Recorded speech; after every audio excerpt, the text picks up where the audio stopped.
மாவட்டம் பொள்ளாச்சியை அடுத்த கிணத்துக்கடவு அருகே மதுபோதையில் நண்பர்களுக்குள் ஏற்பட்ட தகராறு காரணமாக இளைஞரை குத்தி கொலை செய்துவிட்டு மிரட்டிய வீடியோ காட்சி வெளியாகியுள்ளது.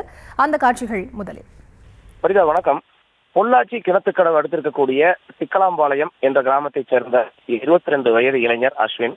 இவருக்கும் அதே பகுதியைச் சேர்ந்த மாதேஷ் மற்றும் அவரது நண்பர்கள் அவர்களுக்கும் இடையிலே ஒரு சிறிய பிரச்சனை என்பது நிலவி வந்துள்ளது. கடந்த சில தினங்களுக்கு முன்பு இரு தரப்பினருக்கு இடையே மது அருந்துவது தொடர்பாக பிரச்சனை என்பது ஏற்பட்டிருக்கிறது. இவர்கள் அனைவருமே அதே பகுதியைச் சேர்ந்த கூலி தொழில் மேற்கொண்டு வந்திருக்கிறார்கள்.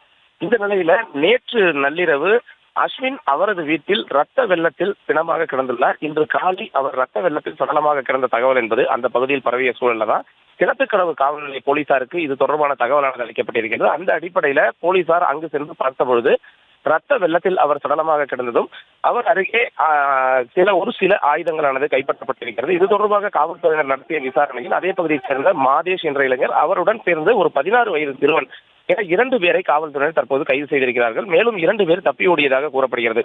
இந்த சூழல்ல இந்த கொலையாளி மாதேஷ் மற்றும் அவரது நண்பர்கள் கொடூரமான ஆயுதங்களை வைத்து அவர்கள் கொலை செய்ததும் அந்த உயிரிழந்த அஸ்வின் கொலை செய்யப்பட்ட பிறகு அஸ்வினுக்கு முன்பாக நின்று அவர்கள் ஒரு செல்ஃபி எடுத்து அதனை வீடியோவாகவும் பதிவு செய்து அவர்கள் சமூக ஊடகங்களில் அவர்கள் வெளியிட்டிருக்கிறார்கள். அந்த வீடியோ தான் தற்பொழுது வைரலாகி வருகிறது. குறிப்பாக அந்த புகைப்படத்தை எடுத்து அவர்கள் எதற்காக கொலை செய்தோம் என்ற அடிப்படையில் அந்த அஸ்வினை மிரட்டுவது போன்ற ஒரு வீடியோ காட்சியை அவர்கள் தற்பொழுது வெளியிட்டிருக்கிறார்கள்.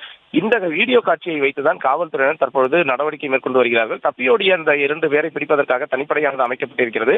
இந்த சம்பவம் என்பது கோவையில் மிகப்பெரிய ஒரு பரபரப்பை ஏற்படுத்தியிருக்கிறது. குறிப்பாக கோவை மற்றும் அதன் சுற்றுவட்டார பகுதிகளில் எந்தவிதமான அசம்பாவித சம்பவங்கள் இதுபோன்ற சட்டவிரோத சம்பவங்கள் நடக்கக்கூடாது, போதை கலாச்சாரம் இருக்கக்கூடாது என்ற அடிப்படையில காவல்துறையினர் கடுமையான நடவடிக்கையை மேற்கொண்டு வரக்கூடிய சூழல்ல தற்போது இந்த சம்பவம் என்பது ஒரு பரபரப்பான ஒரு ஏற்பட்டிருக்கிறது. மீதம் உள்ள அந்த தப்பியோடிய கொலையாளிகள் இன்று மாலைக்குள் கைது செய்து விடுவோம் என்று காவல்துறையினர் தற்பொழுது நம்பிக்கை தெரிவித்திருக்கிறார்கள்.